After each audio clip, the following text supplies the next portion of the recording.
I got a lot of money. He just the stock share. Lawyer wants to give me money. I like. Oh, really? Wish. Setting was still too. Actually, Too much pressure and missing bits and balls. Oh man, these are set very light, so you're used to that. Yeah. Yeah. Here's. Zero essays. Okay. You know what? I mean, what? Remember those Vibroflex bugs? It was above. Have a fiber. Crazy. Have a KM4YB, straight inline bus. Was that the smallest key? Right. One that's So good. for spot. Yeah. No, that was. I don't have that. That was first time. Licensed or whatever. Yeah. It's a little narrower. It's that was still almost. Yeah, two. It's got like. They're different iterations. Like he came up with this one that, you know, rich light. Rich Wait light. till you have the sheet. Oh, I remember. So the order pictures, everything on there. I want this metal one. Every one is just an iteration. It'll go back. Yeah. It's funny if it's 100. That's in the lesson here. Right, just right. He sells out. Then he'll. Oh, that's what I was gonna say. That's probably once. That's required.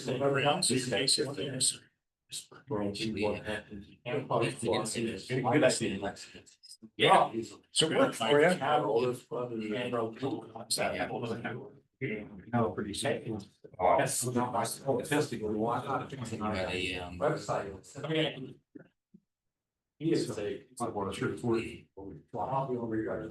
Yeah, yeah, I will, yeah. Even if I interview right now. A guy builds a house. I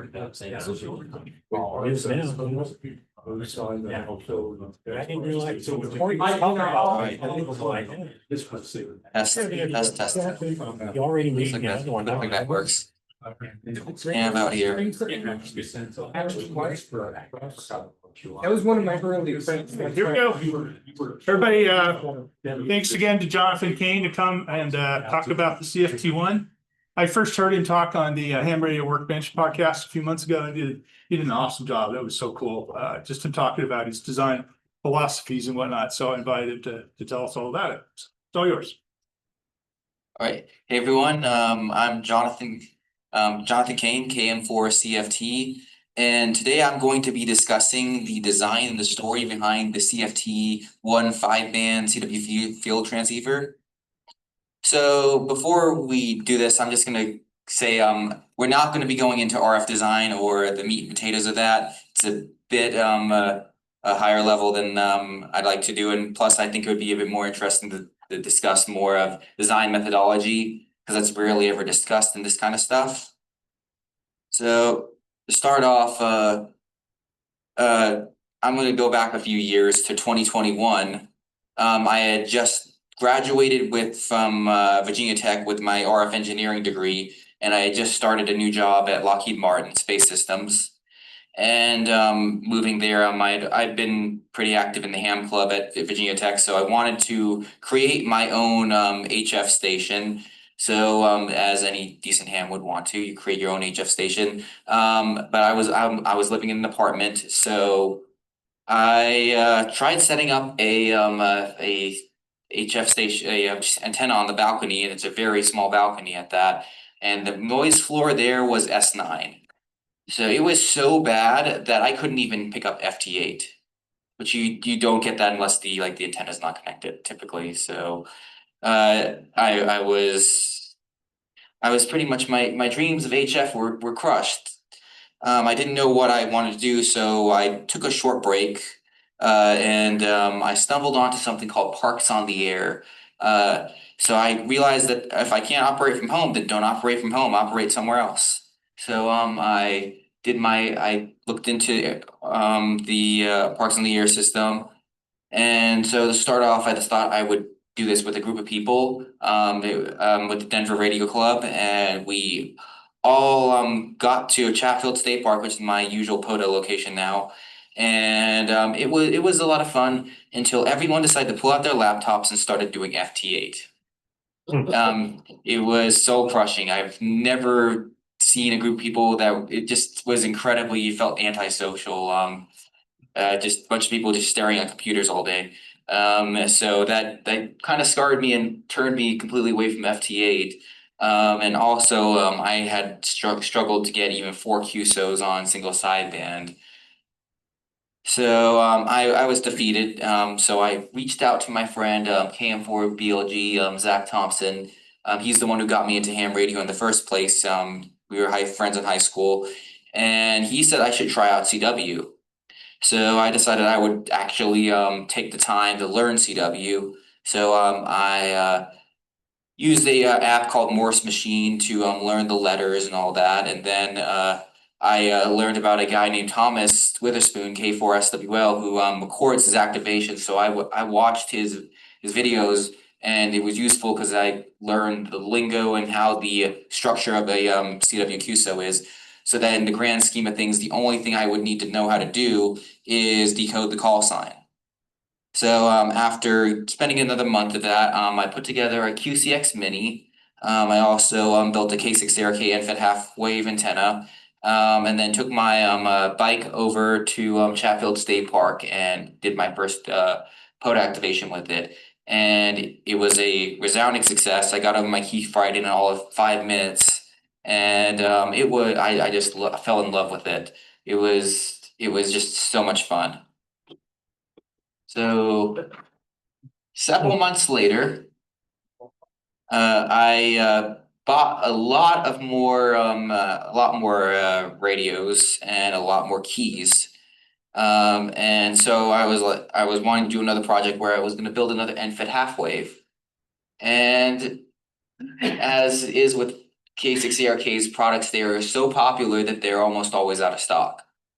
So I went on Discord. I'm pretty active on Discord with the Parks on the Air. So I reached out to them and said that, oh well, what should is this common? And they're like, yeah. And I like, you know what? I'll try designing my own. Would anyone be interested in buying it if I was to like mass produce it? And they're like, yes, please do that. So I made my own version of it. It's slightly different. It's not nearly as compact. It's twice as big as Atoms, which means instead of being instead of being microscopic, it's microscopic, but twice the size of microscopic. So still absolutely tiny.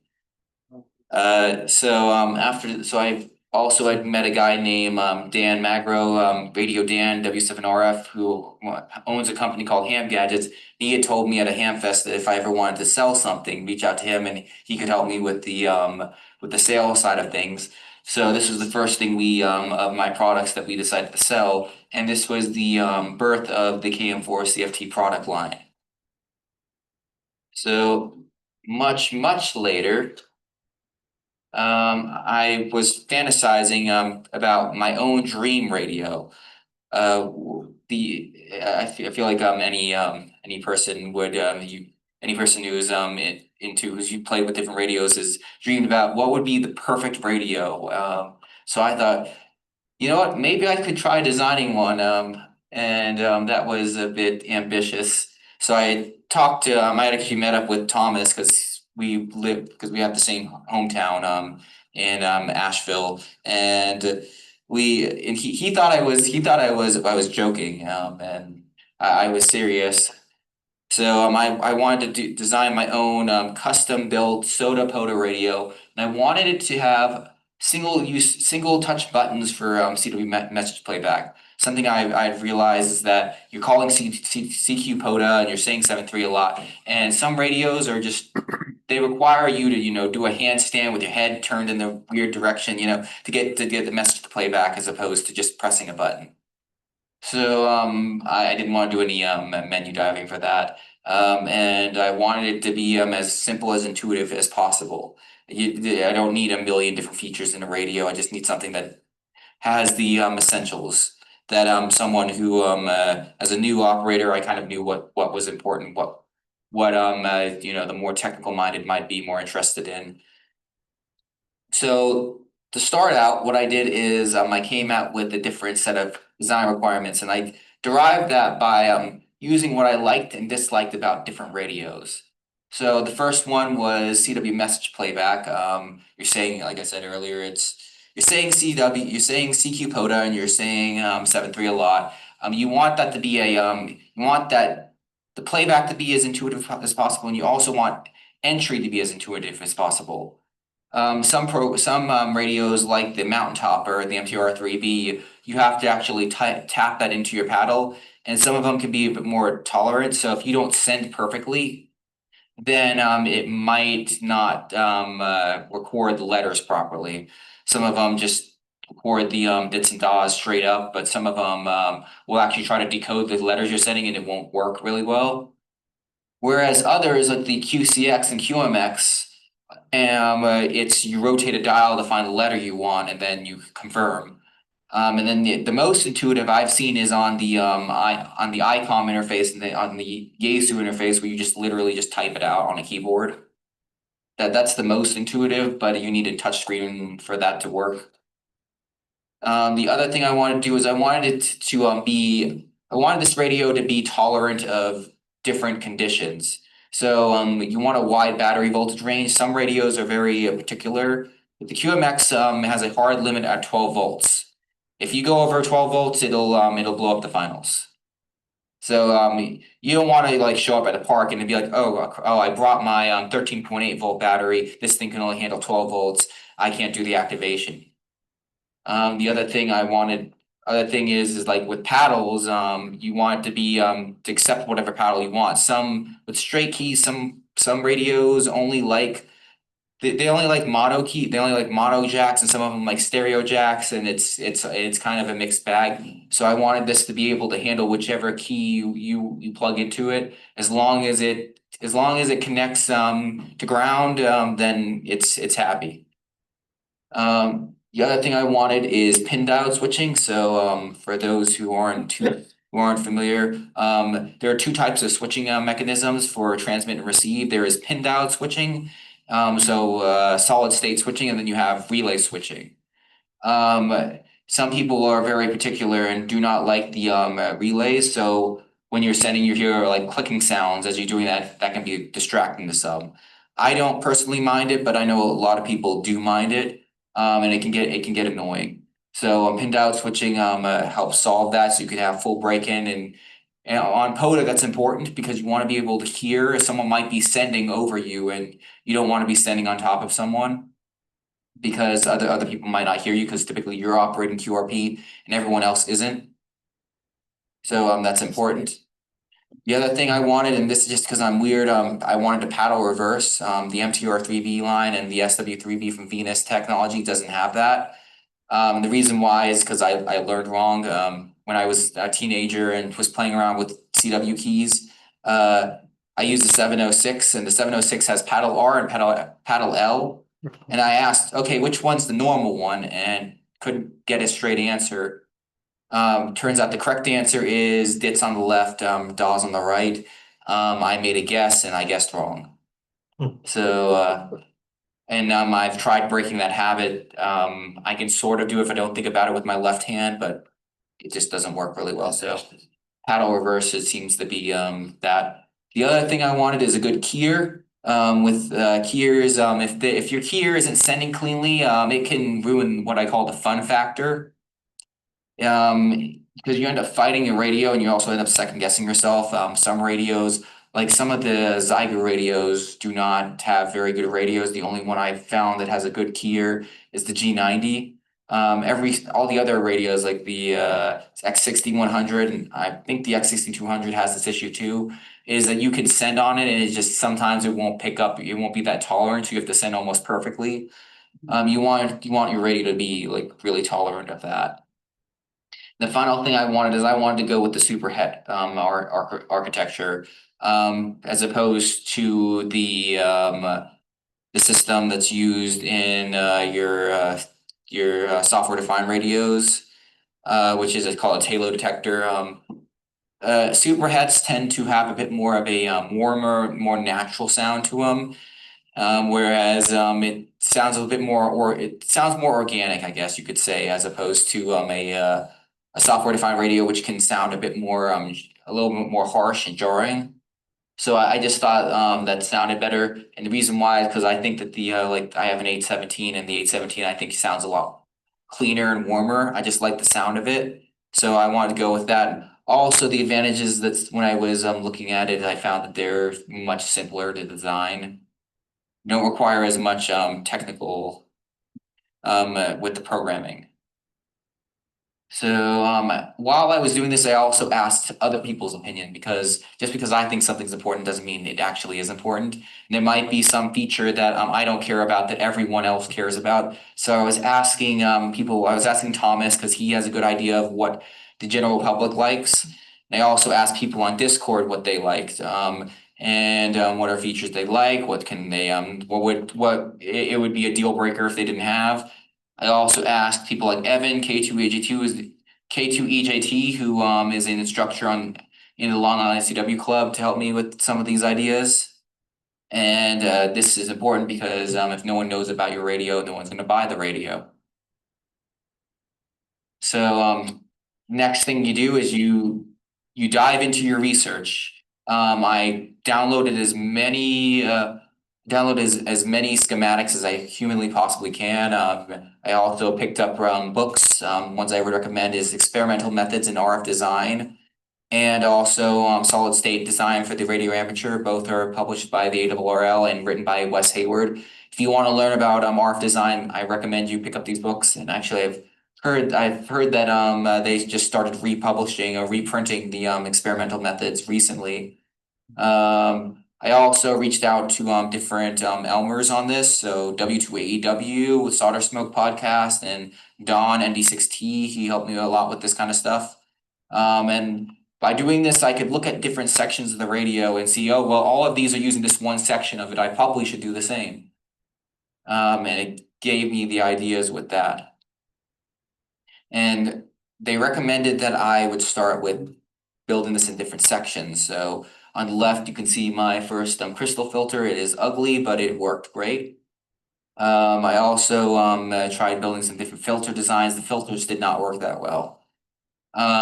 This is a designs technique called Manhattan style, and it's commonly used for designing RF. You can't exactly use a breadboard because the little clips inside of them will cause like different it causes parasitics, and it just won't play nice. So the outside right here, you can see this is your ground plane, and then here are your little pads. Typically people will just take little pieces of copper cladding and glue them on top. But this is a technique, is you can use a Dremel to make little islands, and that's also equally valid of a way of doing it. So as I was putting this together, I was able to get the receiver to work. I was also experimenting around with the UI. You can see I used a OLED LCD, and you can kind of see this was just an all-on version of it. With it, I just was trying to see what would be a good way of laying out the screen and making sure everything made sense. And I was also learning about different sections and their the balance of them. So one of the sections that was really getting to me was the bandpass filter, and I just couldn't get it to work until I just threw it up on a actual circuit board and bought it from JLC. This design here, it worked absolutely perfect.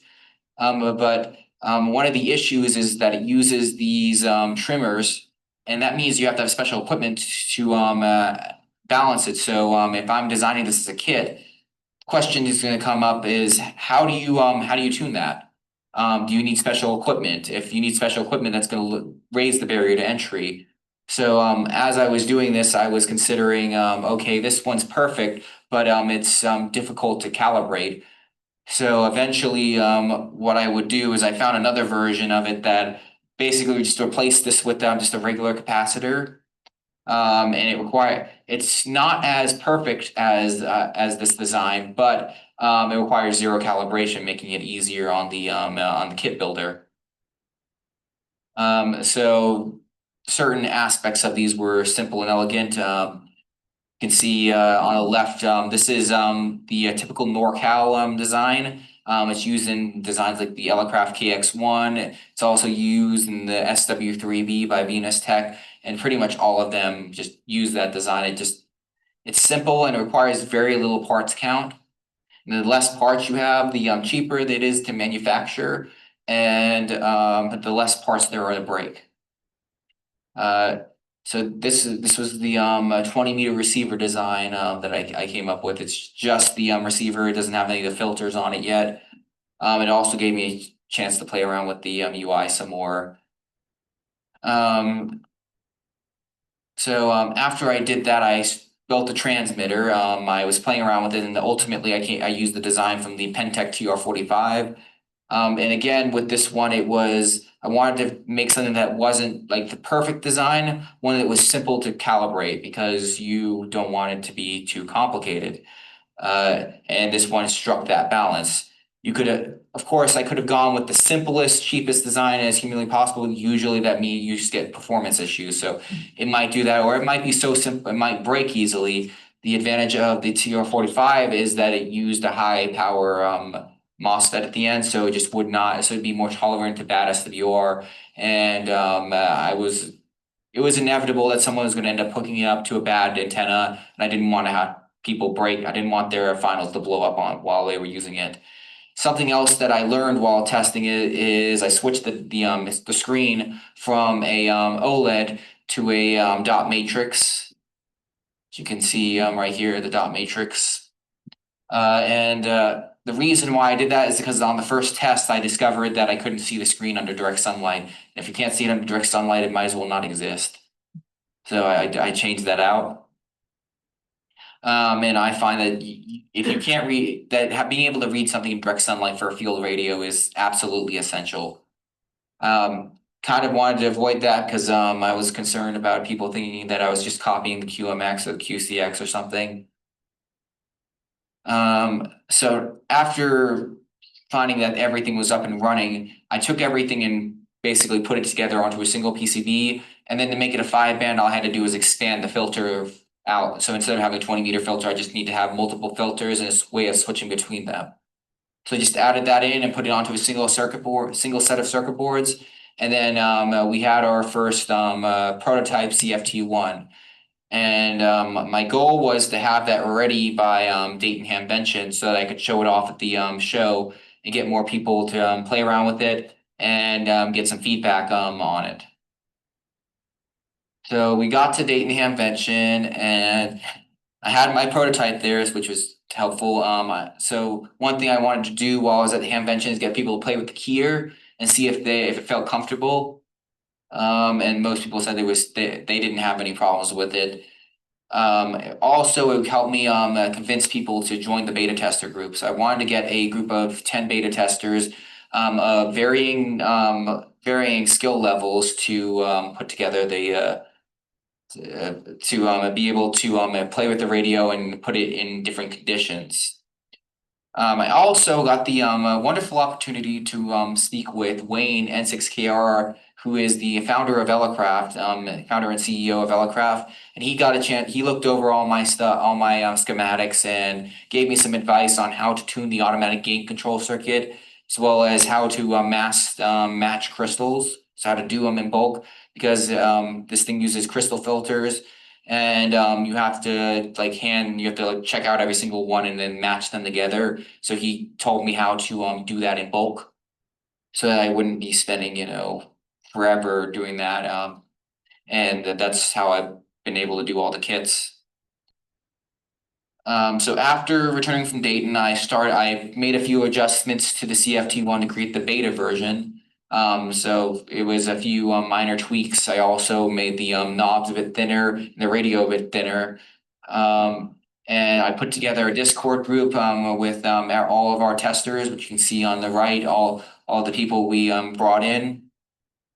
And they are of varying different levels. Some of them are SOTA operators, some of them are POTA operators, some of them are both. Some of them have almost no experience with CW. Some of them have been doing CW since my parents were toddlers. So it helped with that, and also have varying levels of influence. I got like Joshua from Tufton to help because I wanted him to maybe come up with some aftermarket stuff.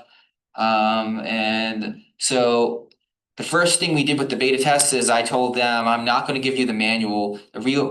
One reason was that I hadn't finished writing the manual, but the other reason was I wanted people to play around with it and see if the UI made sense. So if they're pressing a button expecting something to happen and it's a different button, then that would indicate that maybe I should have that button instead of doing that. So let's say that they thought that the menu button should be let's say for some reason I had it so that pressing the VFO knob was enter the menu button instead of the menu button on the left, and everyone would get all confused. Then maybe instead the menu button should be opening the menu, not the VFO knob. That then when I explained my reasoning on the Discord group, it got basically boiled down to if you need a manual, I've designed the UI wrong. So it turns out that it was intuitive and there wasn't really anything too confusing from that end. There was a few things that do require the manual, but there were really technical stuff that you typically didn't have to do in the field anyways. Jonathan, did your beta testers put the kit together? Some of them did. Okay. Yeah, but I gave them the option to either build it themselves or have it pre-assembled. So some of them did that, some of them didn't. So like Evan and Charlie got theirs built, had theirs actually Charlie built his. Evan was not comfortable building it himself. Thomas probably could have built it himself, but I know how busy he is, so I recommend he get himself the assembled version. Because otherwise, by the time he'd have time to put it together, we'd be done with the beta test. And then we had like Dave. Dan had seen me put it together, and he could have done it, but he was too busy. But we had it basically about 50-50. Half of them put it together, half of them didn't. And so that also gave me a chance to for them to look over the assembly manual and make sure everything made sense. Most of the issues that we found were just grammatical issues and things that could have been more emphasized. The other thing is that we could test it in different conditions. So Charlie lives in Arizona, and so he tested it on top of a mountain in over 100-degree weather in direct sunlight. He said it didn't even get warm. Zach KM4BLG, he actually accidentally his antenna broke on an activation, so he spent 30 minutes trying to call CQ while there wasn't an antenna attached, and the thing didn't get even warm. So that tested the bad SWR.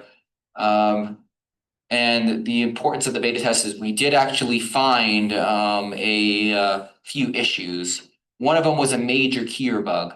The keying code I used for it was based off of a QEX article. I just copied and pasted the code from there, and there was a typo in the code that basically there's two different modes of CW keys. There's iambic A and iambic B. Iambic B is the more popular one because it's a bit more tolerant.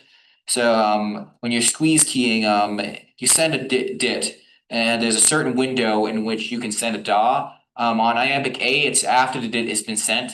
On DAW, it's from the moment the dit starts playing to the end of the dit to all of that. So you have this much window as opposed to this much window.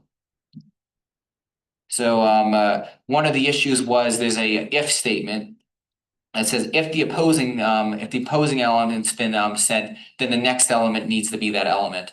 The problem was that it had one of them had on one side was correct, a double equal sign. The other one had a single equal sign, and anyone who knows C code knows that's not how you do an if statement. One's a asking, one's a telling.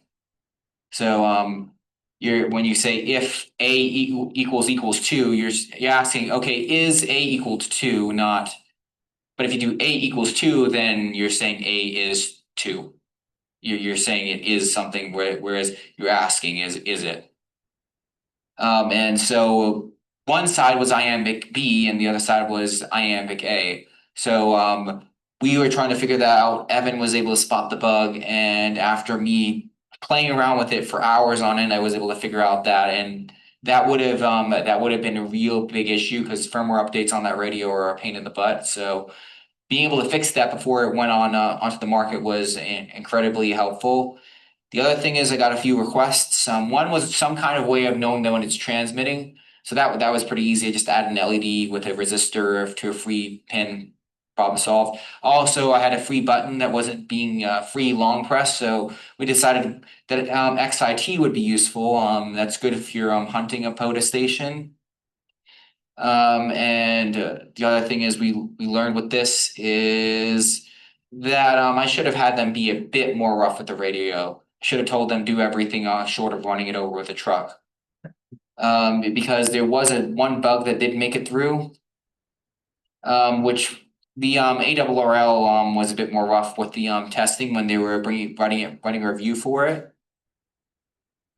And so they found two tiny bugs, one of which is that they're you can set the side tone above 900 hertz. It's supposed to be a code with it, and I reused code for like the CW speed and stuff. So I didn't finish writing the code, and so it was setting the CW speed instead of if you went over 900 instead of setting it to just stop at 900. The other thing is that they found that you could theoretically set all the bands to the same frequency on receive and confuse it and do that, which no one's going to do that, but should have had them try to break the radio, like try to make it do undesirable behavior. That's just something I've learned, and that's just the lessons learned for next time when I do a CFT2, I'll have them do that.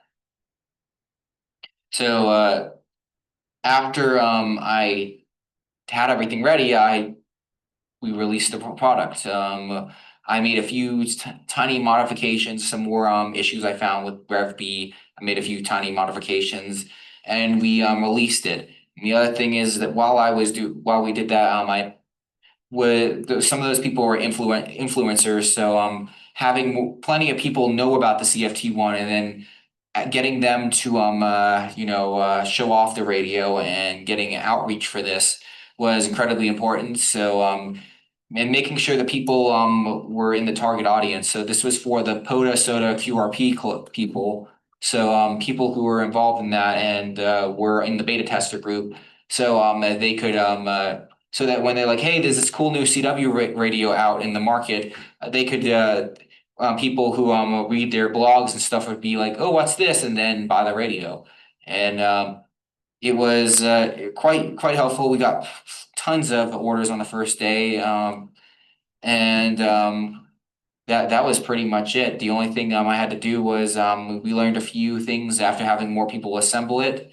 One was that the trim pots inside were people were manhandling it a bit much. You're supposed to use a tiny Phillips head screwdriver, and some people thought, oh, I'm going to use the largest Phillips head screwdriver ever, and then get frustrated whenever it didn't happen and they break it. So I replaced that with through hole components, and also made it a bit easier to test it.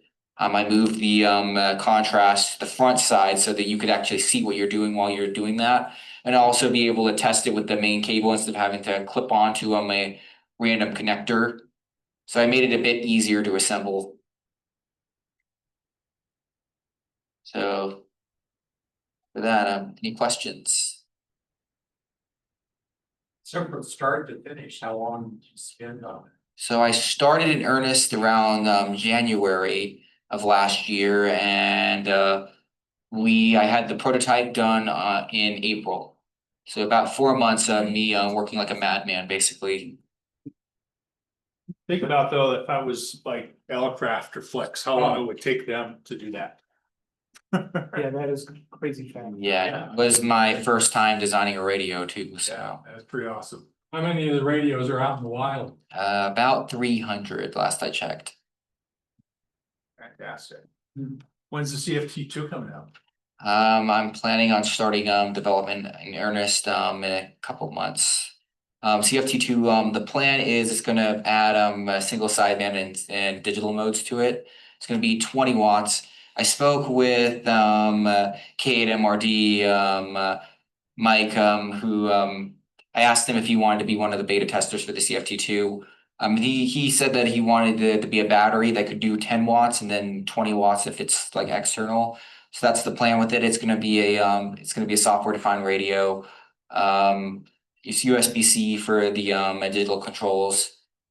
I don't like having to have a million cables and change a billion things to do that. I don't do digital modes on the KX2 for that reason. It's not the connectors, it's the having to change everything. And also I want to have pin diode switching for that one too, which that's going to be a lot more challenging because the higher the wattage, the more advanced it is with the pin diodes. That's just the more technical thing with it. You want to put a tuner in the new one? I want to, but it might not be possible. Cause you have a ton of relays with those, and you have a bunch of toroids which take up a ton of space. The other issue is that the tuning algorithm, I looked up algorithms and it's not intuitive. Would that be a kit radio, the CFT2, or are you gonna sell it assembled? Probably gonna sell it assembled. Okay, that sounds pretty complex, yeah. Yeah, it's just there's a bunch of it's gonna have a lot more toroids in it, and also I don't want to risk. It's probably gonna be much more expensive to manufacture. So if I do a kit, then there's always a chance that I have to RMA it and stuff. Whereas if I do assembled, then we can make sure that every single one that's going out of the factory is been QA'd. Right. Jonathan, I just bought one and love it. It's great. And I was wondering, is there a warranty on it? The not an official one. Okay, It depends on No if worries, something mine's something's wrong with it, then you reach out to me or reach out to Dan and we can figure out something. and part two of or second question is there much international interest in the radio? Do you have a sense of that? There is some. It's mostly the US. We had one go to Japan and the guy had to like change one of the number of turns on it. He said that his impressions of it was that it's a great radio, but all the there's a bunch of taxes and fees that when something goes to Japan, and at that point it ends up making it not a viable purchase. Because instead of it being a $300 radio, it ends up being like a $600 radio, where it ends up like doubling the cost. Just because it's not, apparently they have a tax on items that are for recreational use. And then there was a bunch of certification they've got to do for amateur radio equipment. So that ends, and then you have all the international postage and then all that crazy stuff. So that ends up raising the cost quite a bit. Sounds to me like they're trying to protect the market of Yaesu. Perhaps. I bought one of the earlier kits from you and I didn't have any problems with it. I put it together in an afternoon and I've been using it ever since. Yeah. I'm on LICW as well, and I know a couple of other guys have put kits together, and whether they're experienced kit builders or not, they ran into some issues. I do know that a couple of them have reached out to and gotten very responsive answers and got them up and running right away. Yeah, a lot of this was when I was designing the circuit boards, I took my kit building experience to come up with things that I know people do not like doing and things that make kit building more difficult. So the pads on the radio, if you look at a board, there's a hole that you go through, and then there's a little, an annular ring around it that's called the pad of it, and it's usually very small, and it makes it easy for someone to add too much solder to it because you don't need that much solder. That's great if you're a machine, because machine's gonna do it perfectly every time. But if you're hand assembling it, makes it more difficult. So if you look at like older circuit boards, the really old kind that were done on like transparency film and tape, they'd have really large pads, and it would be insanely easy to solder. So I intentionally made, where possible, I made the pads larger. And as you assemble, it will be pretty obvious. The other thing I did is with the toroids, I made it so that I know people hate winding toroids. People are toroidophobic. So I minimized the number of toroids people had to wind, and I minimized the number of turns they had to do. And then finally, with the transformer, I know that one thing I don't like is when you have to have more than one piece of wire going through. It's annoying because you have to like futz around with a multimeter to make sure you have continuity, and then pray that it ends up in the correct hole and you don't end up cross wiring it. So I was like, what I can do is I can take two different colors of magnet wire and twist them together. One's red and one's gold, and to make it even easier, I'll just put an R and G on the board. So red wire goes in hole R and gold wire goes on hole G, and there you go. It's 10 turns, and it's as easy as it gets. So the assembled ones, are you assembling them in the country or? Some of them I've assembled, but most of them are done by Dave. W8XAL does it. And some of them were done by Ricky Pena, who hasn't had time to do them lately. So it's just been Dave doing the assembled ones. And behind, Your website? yeah, it's on a website. It's on hamgadgets.com. So on mine, there's a blue piece of tape with a serial number and it looks like your initials. Does that mean? Yeah, is you it make- like a looks kind of like an X Kinda, almost? yeah. Yeah. Recently I had we were running low on assembled, and Dave was super busy, so Dan asked me if I could put together 10 of them, and I was like, okay, I have time, I can do it over the weekend. Preserve. So you have an autograph going. I do. So are the ICs pre-soldered? All the surface mount components come from the factory pre-soldered. There are two the mixer chips and the pin diodes I have to solder on myself because JLC PCB wouldn't do it for me. There's just sometimes they only do parts that they have in stock. And for the IC chips, they use what the I'm using the SA612 chips. They're new old stock, which means that they don't make them anymore. And Xperia stopped making them years ago, so I have to go on to AliExpress and then work with a shady guy in China to get me a bulk amount of it. And that was the most painful part of getting these mass produced, was getting that guy, because I'd be like, can you get me a quote on this? And then he'd give me a value, and then I'd be like, okay, here's the money. He'd be like, actually, and then he'd take the money and be like, actually, I need this much amount. He's changed the price on me, and I'd be like, why are you changing the price? Like, oh, I asked the guy that I get it from, and I'm like, why didn't you do that to start with?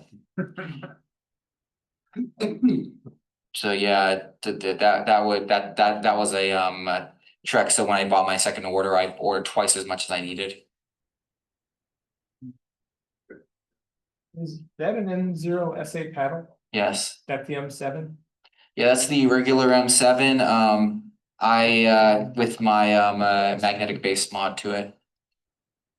And I think this picture was taken on top of Mestahihi Mountain, the one that used to be Squaw Mountain.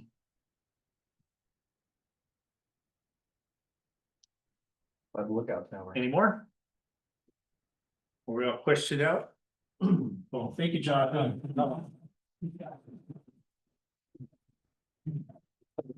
Before you go, I'm gonna turn off the recording. I want to tell you guys about DEF CON.